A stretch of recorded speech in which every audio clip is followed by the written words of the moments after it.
Pada kali ini kita akan membahas mengenai query lanjutan. Sebelumnya saya akan memperkenalkan diri. Nama saya Baharudin Yusuf Wibowo dari kelas 2 D3 ITA dan NRP saya 2103121010 dan dosen pembimbingnya adalah Bapak Rengga Asmara, Eskom OCA. Jadi berikut adalah tabel-tabel yang akan kita gunakan untuk percobaan nanti. Jadi di sini kita dapat melihat ada beberapa kolom, beberapa tabel. Itu ada tabel lecture, faculty, students, course, enrolled, dan grade scale. Dan masing-masing memiliki keterkaitan. Yang pertama, saya akan menjelaskan mengenai subquery.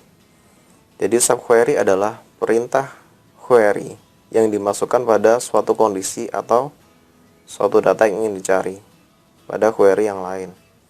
Jadi secara mudahnya, subquery adalah query yang berada di dalam query. Dalam cara penggunaannya, kita dapat melihat pada bagian bawah, yaitu posisi berikut penulisan subquery dalam SQL command.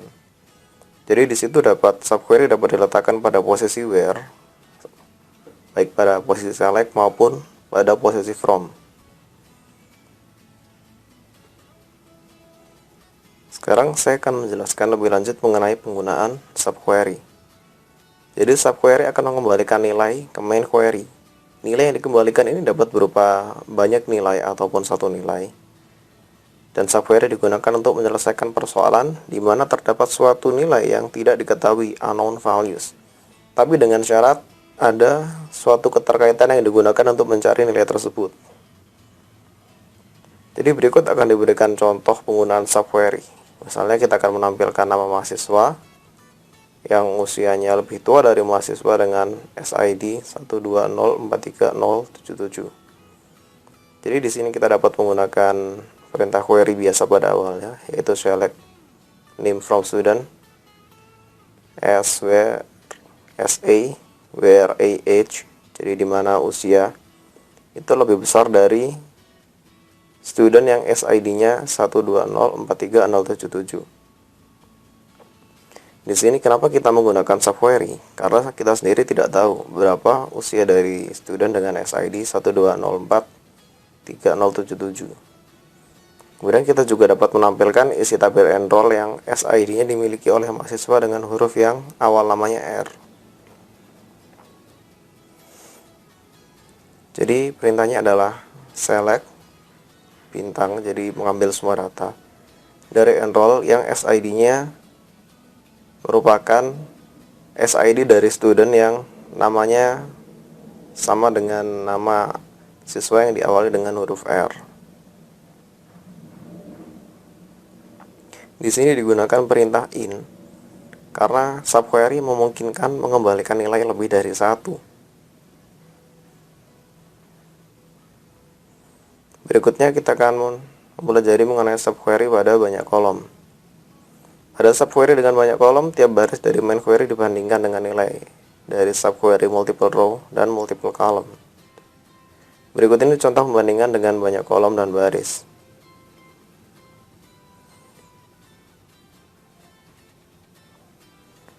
Pada perbandingan kolom, dalam subquery, banyak kolom dapat berupa perbandingan berpasangan atau pairwise comparison subquery, maupun perbandingan tidak berpasangan, non-pairwise comparison subquery. Pada pairwise comparison subquery atau perbandingan berpasangan, sebagai contoh kita akan menampilkan detail nama mahasiswa yang sama fakultas dan sama dosen walinya dengan Susi 12043122 dan Rudi 12033120. Dengan mengambil query dengan perintah select SID, name, login, dan birthday dari student, di mana FID dan LID itu merupakan dan tidak merupakan 1204 3122 dan 1202 3120. Jadi subquery di sini akan dibandingkan secara berpasangan dan hasilnya adalah menampilkan dua data tersebut. Jadi dua data yang ditampilkan adalah data mahasiswa dengan fakultas dan dosen wali yang sama yang sama dengan Susi dan Rudy, yaitu dengan SID 12043122 dan 12023120. Berikutnya kita akan melihat mengenai perbandingan tidak berpasangan atau non-pairwise comparison. Di sini kita akan menampilkan detail dari data mahasiswa yang sama fakultasnya dengan Susi dan Rudy, dan dosen walinya sama dengan Susi dan Rudy. Jadi kita dapat melihat bahwa dalam suatu perintah query juga dapat digunakan beberapa subquery di dalamnya.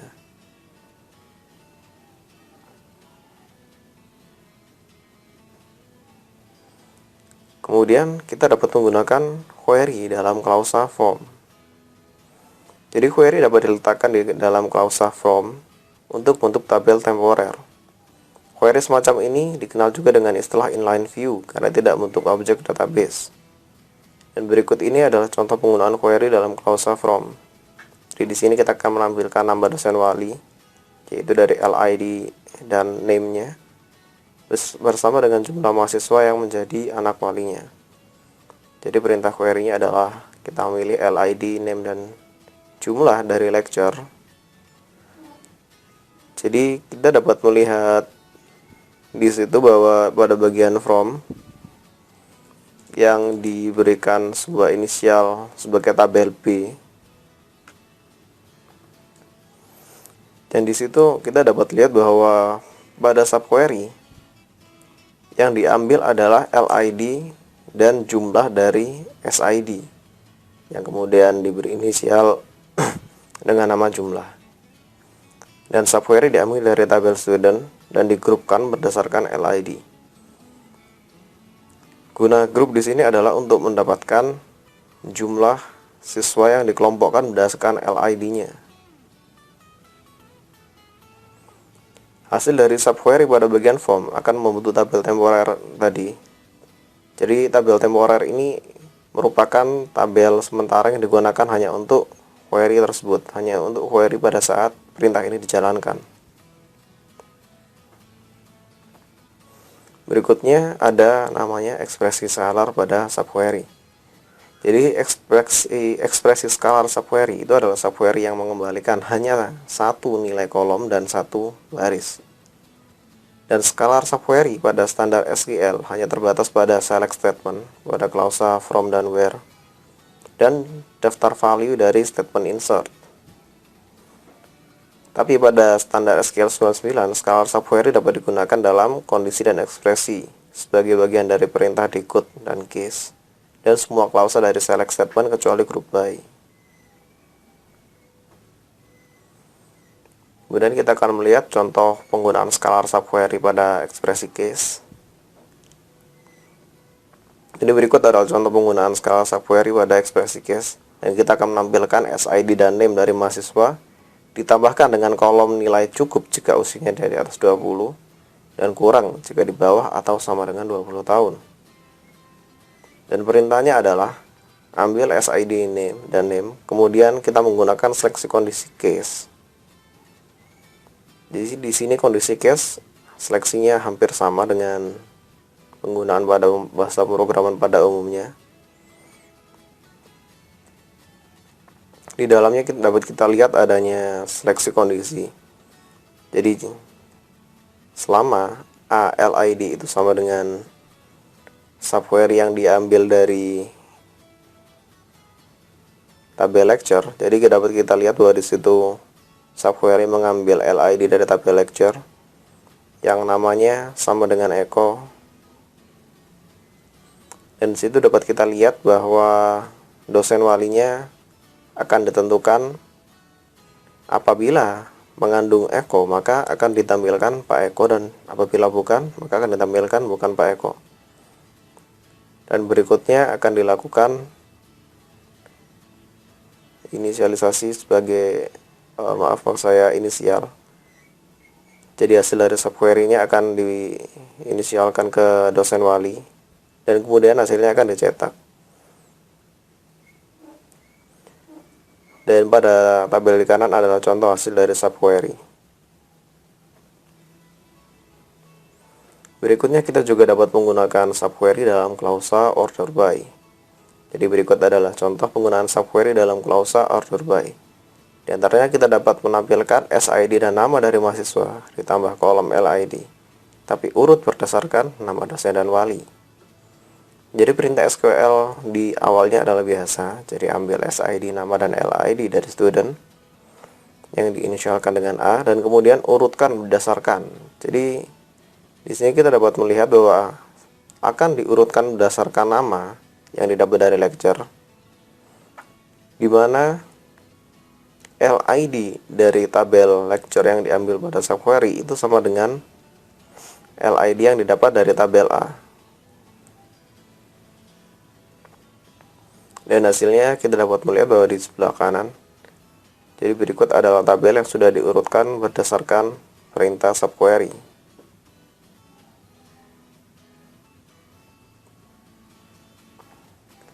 Kemudian kita dapat melihat adanya korelasi pada subquery. Jadi korelasi pada subquery itu digunakan untuk pemrosesan data baris per baris. Tiap-tiap subquery dijalankan hanya satu kali untuk setiap baris dari outer query. Dan prosesnya adalah sebagai berikut. Pertama, kita akan mengambil baris dari outer query. Kemudian kita menjalankan inner query dengan menggunakan nilai baris kandidat. Dan berikutnya kita menggunakan nilai dari inner query untuk qualify atau disqualify baris kandidat.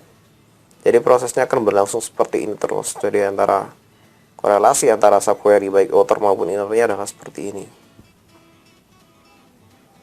Kemudian korelasi subquery pada update. Jadi subquery juga dapat digunakan untuk mengupdate baris pada satu tabel berdasarkan data pada baris tabel yang lain. Korelasi seperti ini dinamakan korelasi update. Jadi contohnya adalah kita akan mengupdate tabel 1 yang diberi nama alias 1.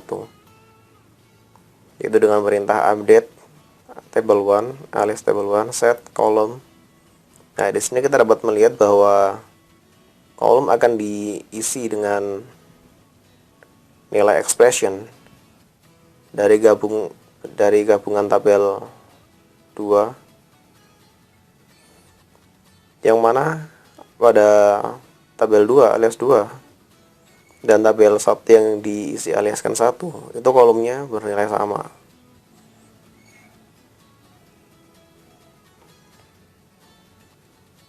Dan di sini yang perlu diperhatikan adalah pada perintah update maupun insert yang seharusnya mengembalikan satu nilai, ketika subquery mengembalikan lebih dari satu nilai, maka akan terjadi error.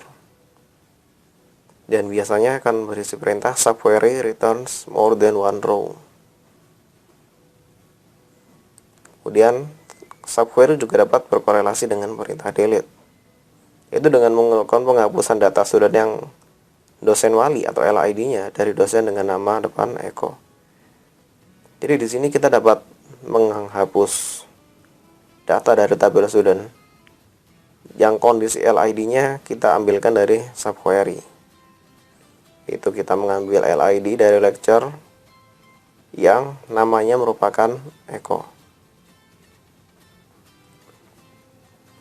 Berikutnya ada operator exist dan not exist. Jadi operasi exist dan not exist itu digunakan untuk menguji keberadaan dari baris dalam himpunan hasil dari subquery. Nah, jika ditemukan, maka pencarian tidak akan dilanjutkan dalam inner query dan kondisi tandai true. Maaf, tadi jika ditemukan, maka pencarian akan tidak dilanjutkan dalam inner query dan kondisi tandai true. Dan jika data tidak ditemukan, maka kondisi akan ditandai false dan kondisi pencarian dilakukan dalam inner query. Jadi berikut adalah penggunaan operator exist untuk mencari data student yang mendapatkan nilai E. Jadi kita dapat melihat di situ perintahnya adalah mengambil SID dan nama dari student dan kondisinya akan diambilkan dari subquery. Jadi di situ dapat dilihat. Jadi apabila pada tabel enroll terdapat nilai E dan SID-nya sama dengan SID pada student, maka data akan ditampilkan.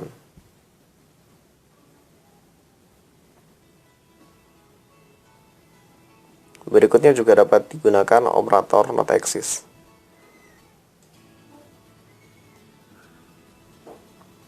Jadi di sini kita dapat menampilkan data dosen yang jumlah anak walinya lebih dari 2. Di sini kita dapat melihat pada perintah subquery.